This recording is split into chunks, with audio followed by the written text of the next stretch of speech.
And we're underway with this incredibly one-sided handicap match. And man, I never get tired of watching these guys compete. With AJ Styles in the ring, you know this match is going to be absolutely phenomenal. Yeah, the only thing I could possibly dislike about the match is that you're calling it with me.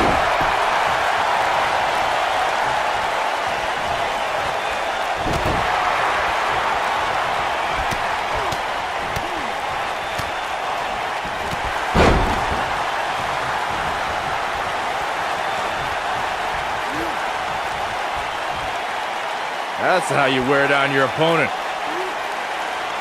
Torture your opponent's neck. I like it.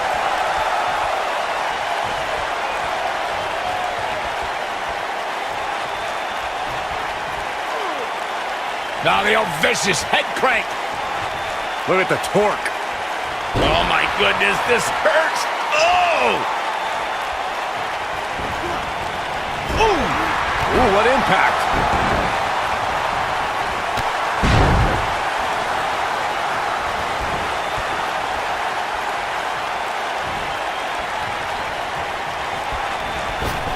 And a stage Jumping knee right to the face! Oh, man. It wasn't even 8 months in AJ Styles' WWE career when he defeated Dean Ambrose in the main event of Backlash to become WWE Champion. It was a big end to the first SmackDown Live exclusive pay-per-view, but I personally thought that AJ's low blow before the Styles Clash put a damper on the pageantry. Lariat.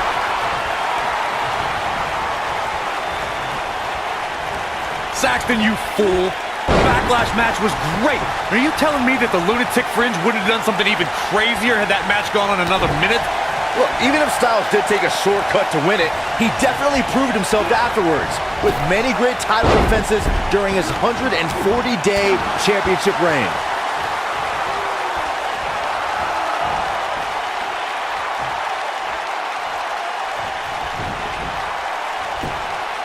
For a few years, Randy Orton brought his career to even greater heights by aligning with the Authority as their personally appointed face of the WWE.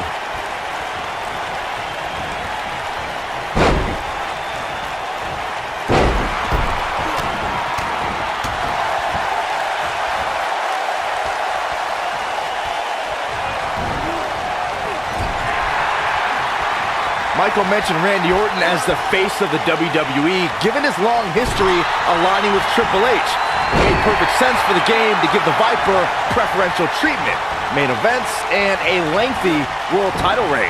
Gentlemen, it was so much more than their history that made Randy Orton the face of WWE.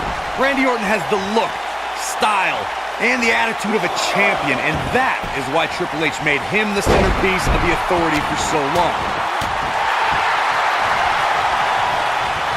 I have to tell you, the RKO from Randy Orton is a thing of beauty. Well, unless you're the one who's getting dropped by it. The Apex Predator's speed and power are just the beginning because an RKO can occur at any moment. Oh, right to the body.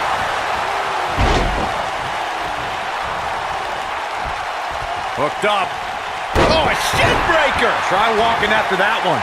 Corey, it still amazes me how quickly Randy Orton can strike an opponent with the RKO. Obviously, the WWE Universe feels the same way since the hashtag out of nowhere trends on social media whenever the Viper uncoils. It doesn't matter if an opponent is behind Randy Orton, in front of him, attacking him, the Viper is always one RKO from victory.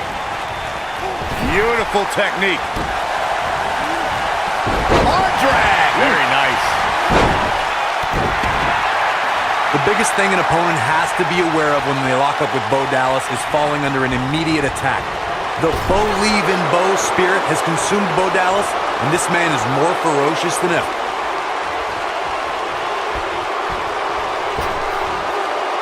Really targeting the back on that one.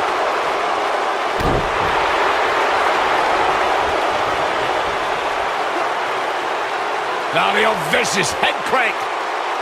Look at the torque. Boom!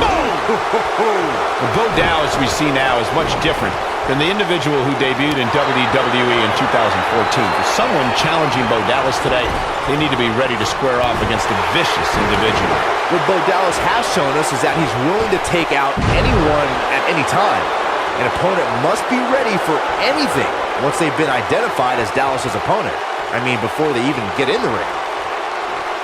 The handicap match is the type of match where a superstar or superstars square off against respective opponents, and one side has a numerical advantage against the other. This could be a singles match or a tag team match, and as we've seen through history, can include any amount of superstars. Talk about a game of roulette. This might be it. Oh, my. Oh, my goodness. There's one knee drop. Handicap matches have been part of the WWE for decades. The superstar who's seen the most handicap matches out of anyone is the iconic eighth wonder of the world, Andre the Giant. Andre took on teams of 2, 3, and 4 men at a time. The Giant's opponents could be in the ring at the same time, or one man is in the ring and the team members are on the ring apron, similar to the traditional tag team contest. Handicap matches are some of the most unpredictable matches in sports entertainment. The great Andre the Giant traveled the world and defeated teams in all numbers. In the ultimate show of dominance, Andre would stack his fallen opponents on top of one another and pin them all at once. Inside the ring now.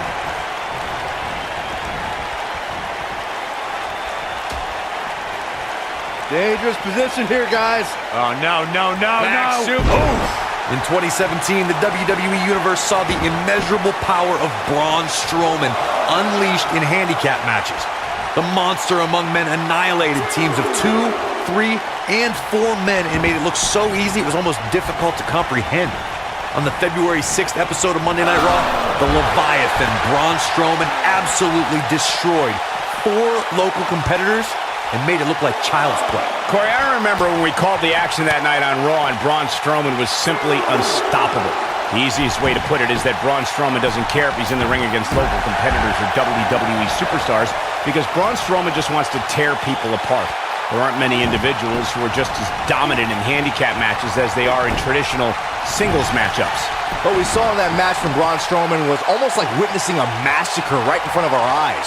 One of the competitors just sprinted out of the ring. In handicap matches, what would be challenging for another superstar is done with little to no effort from the monster among men. This is a type of power we've never experienced before. There have been plenty of WWE stars who had their first exposure on our reality competition, Tough Enough, but the biggest star to emerge from the franchise has to be The Miz. Yeah, what's crazy about that season is that The Miz was runner-up, but WWE officials saw something in the future A-lister and he trained for years before breaking through to WWE properly. I brought up Miz's Tough Enough beginnings before, but I must commend him as a judge on Tough Enough in 2015. In his first episode as a judge, he saved Mandy Rose from elimination. Who would eliminate Mandy Rose? Even though he was called a judge on that show, The Miz had a lot of wisdom to impart to that season's talent. Few folks know what it's like to grow from reality star to WWE champion, but The Miz does. Throughout WWE's more than 54-year history, there's one superstar who raises their game even higher in a handicap match. It's the superstar with the motto, one versus all, and that's the big dog, Roman Reigns. On the February 20th, 2017 episode of Monday Night Raw, we saw Reigns accept the handicap match against the Raw Tag Team Champions, Anderson and Gallows.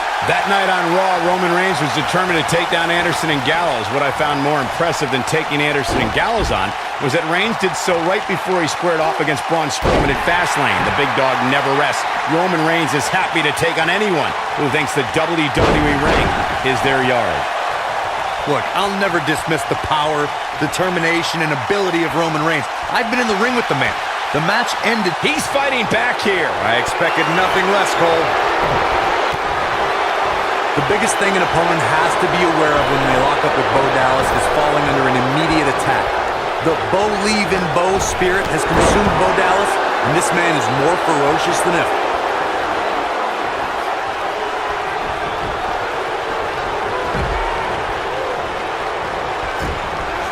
Wicked clothesline. Curtis Axel looks to be in some pretty bad trouble here. How can he get out of this mess? This is not at all where he wants to be at this point. in this handicap match. The Bo Dallas we see now is much different than the individual who debuted in WWE in 2014. For someone challenging Bo Dallas today, they need to be ready to square off against a vicious individual. What Bo Dallas has shown us is that he's willing to take out anyone at any time. An opponent must be ready for anything once they've been identified as Dallas's opponent. I mean, before they even get in the ring. This is what makes him one of the best in the business. Oh, no. Dangerous spot for him to be in. He's got to figure out a way to get back in it, guys.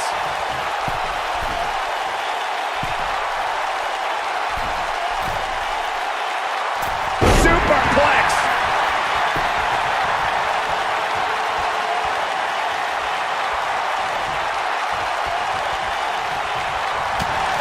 Oh, what an uppercut.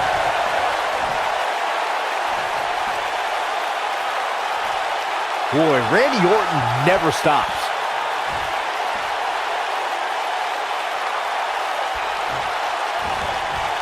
Randy Orton playing it up, but I'm not sure it's the right time or place.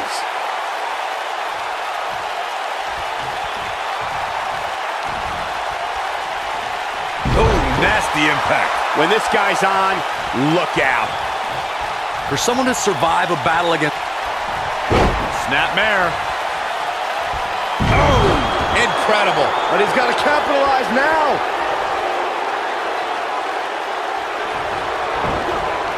You gotta believe this one's over.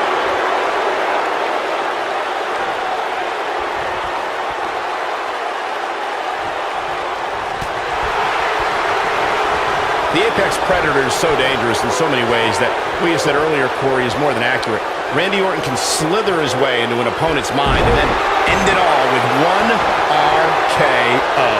Randy Orton does unbelievable things when he hears the voices in his head. The Viper's opponents must try to escape the psychological torture and at all costs stay far away from the RKO. We've seen handicap matches throughout WWE history that can display someone's incredible ability. And we've seen the handicap match be utilized to deliberately put someone in less than advantageous situation. Either way, handicap matches are something. Uh-oh. Hung out to dry.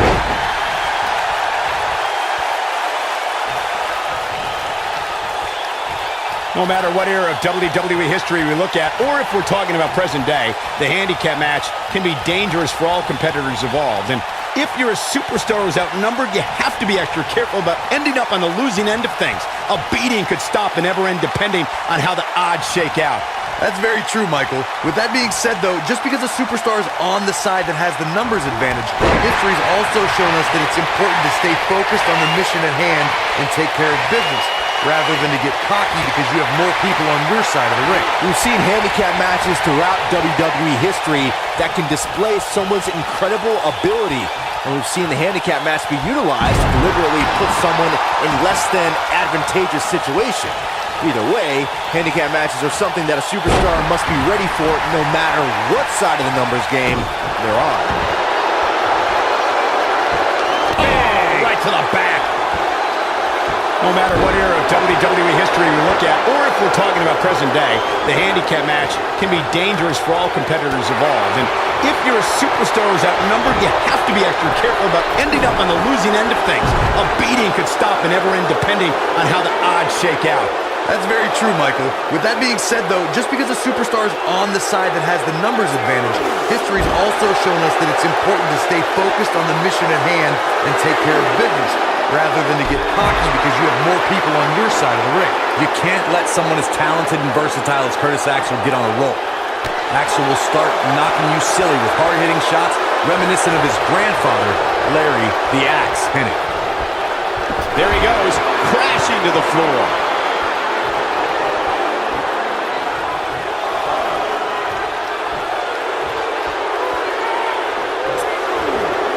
I'd imagine you have to feel helpless heading into a match like this where you're on the wrong end of the numbers game. When a third-generation superstar like Curtis Axel starts to settle into a groove offensively, it means that you're in for a long night. If Axel starts landing the heavy offense, It could be over in a hurry.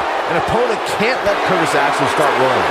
Axel has so many types of maneuvers at his disposal that if he builds momentum and starts landing those classic heavy Henning shots, an opponent's legs will be turned out in a hurry.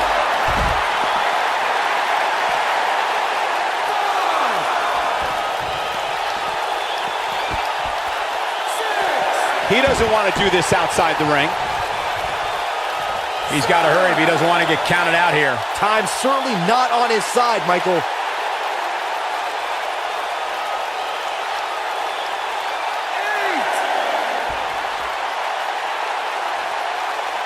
You know, I don't think anybody loves a good handicap match more than I do.